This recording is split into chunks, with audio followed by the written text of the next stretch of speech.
Boum les gars, comment ça va? Bienvenue sur JT Box les gars. Aujourd'hui, on va parler d'un boxeur français qui va essayer de réaliser un exploit.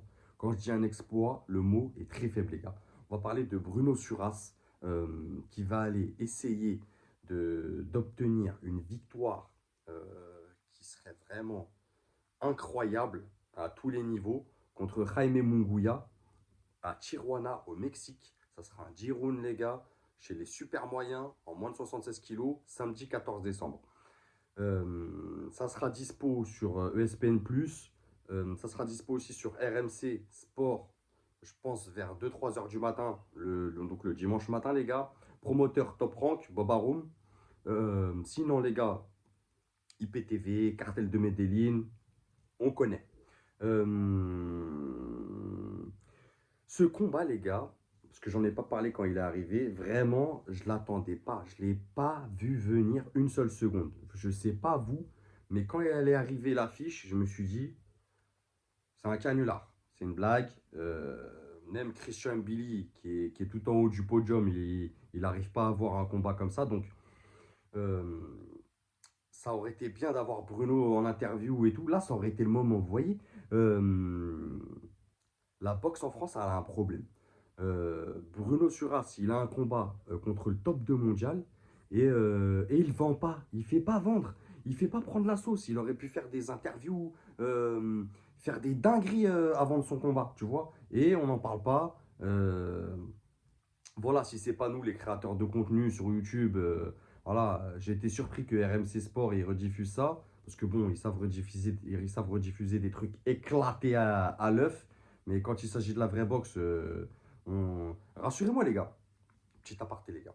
Dans RMC Sport, Being Sport, tous ces chaînes-là, il y a le mot sport dedans. D'accord. C'est pas moi, je suis un ouf. Bref, petit aparté les gars. Maintenant, Bruno Suras, on va développer derrière. C'est top 51 mondial chez les poids moyens. Donc une catégorie en dessous, les gars, moins de 73.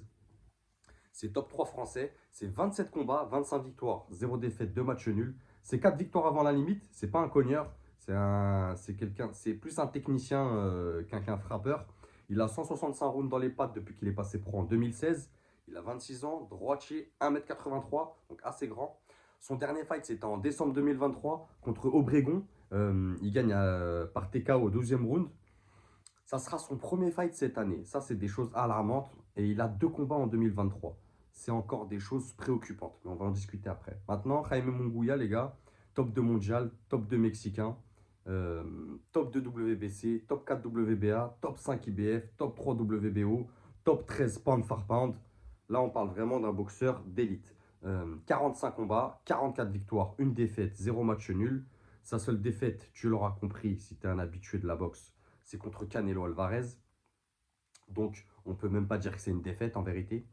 Contre Canelo, c'est le Canelo de maintenant.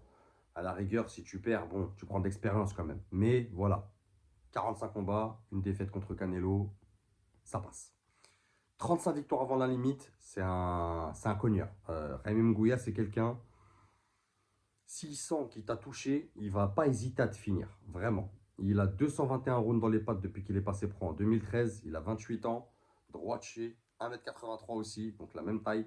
Son dernier fight, c'était en septembre 2024 contre Bazignan. Euh, il est parti chercher le KO au 10e round. Vraiment un beau combat pour Jaime. C'était un de ses combats retour. Ça sera son 4e fight cette année, les gars. Donc très, très, très actif. Euh, Seule défaite contre Canelo en mai 2023 et encore, il va à la décision. Donc, gros boxeur et gros problème pour Bruno Suras, les gars. Pour moi, comme tu l'as vu dans la miniature, est-ce que Bruno Suras peut-il réaliser cet exploit, cet upset du futur? Pour moi, les gars, vous me connaissez sur la chaîne, on bosse. Je suis pas là, moi, à dire des avis comme ça, vous me connaissez. Euh, pour moi, ça sera non. J'y crois pas. Grosse pression, il est à l'extérieur. Ça sera dans un stade, il y aura 15 000 personnes. T'es pas chez toi, t'es en main event. Déjà, il y a ça. L'inactivité qui va être pour moi fatale pour lui.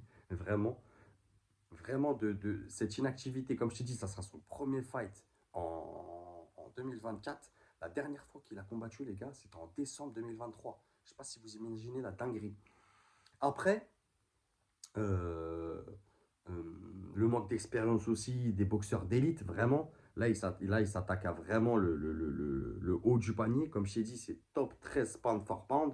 Jaime Munguia, c'est un boxeur complet en plus, Jaime Munguia. C'est un boxeur chiant, vraiment complet, tu vois. Il a des défauts, bien sûr, mais il est complet. Il vient d'une catégorie en dessous. Jaime Munguia, c'est un vrai super moyen. Ça veut dire que à la pesée, oui, il va être à moins de 76, mais le jour du combat, je peux t'assurer qu'il sera du 2,82-83 kg facile. J'en doute pour Bruno. Bruno, il vient déjà des moins de 73. Prendre 3 kilos, je pense que c'est comme ça qu'il fait ses combats quand il est en moyen. Je ne le vois pas monter au-dessus de 77, 78, tu vois. Vraiment, prendre 4-5 kilos, c'est déjà beaucoup en gardant sa boxe. Donc, tu vois, tous ces paramètres-là fait que même si je voudrais y croire, je vais pas te sortir des violons, oui, il va le faire. On n'est pas dans Rocky, les gars. La boxe, il y a des percussions, c'est un sport sérieux. Il faut respecter le ring, il faut respecter le noble art.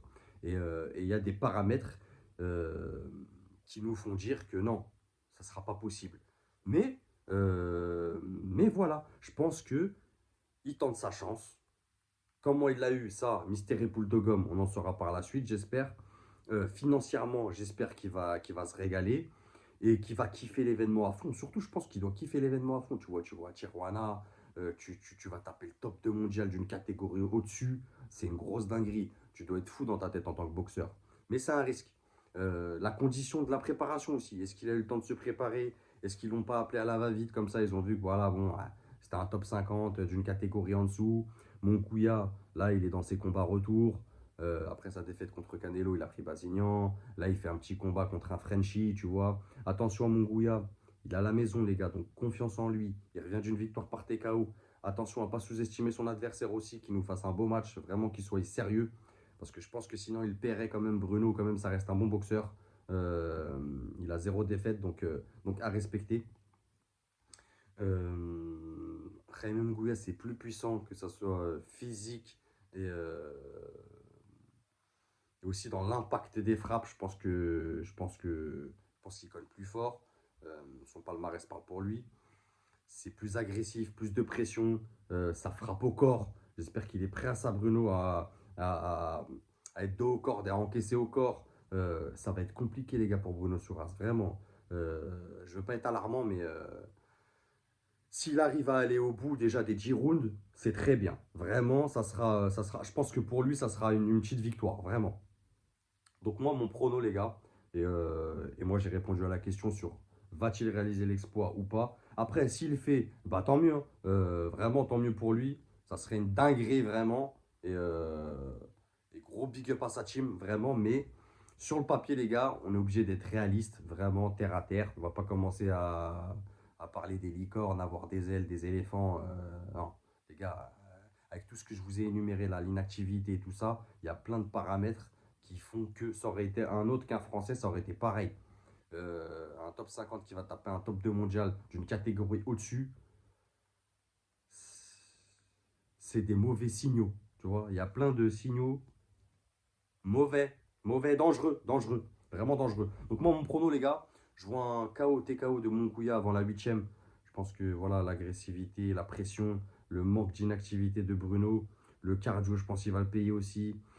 Je pense ça va lui faire tout drôle. Je pense qu'il va être excité tous les premiers rounds, mais ça va lui faire tout drôle quand il va commencer à prendre des gros coups, une grosse pression de Munguia. Il va se dire, qu'est-ce que je fous là en vrai? Mais bon, comme je t'ai dit, si financièrement il se refait, et en plus top rank, ça lui permet d'être en main event, d'être vu par des millions de gens, donc tout bénef.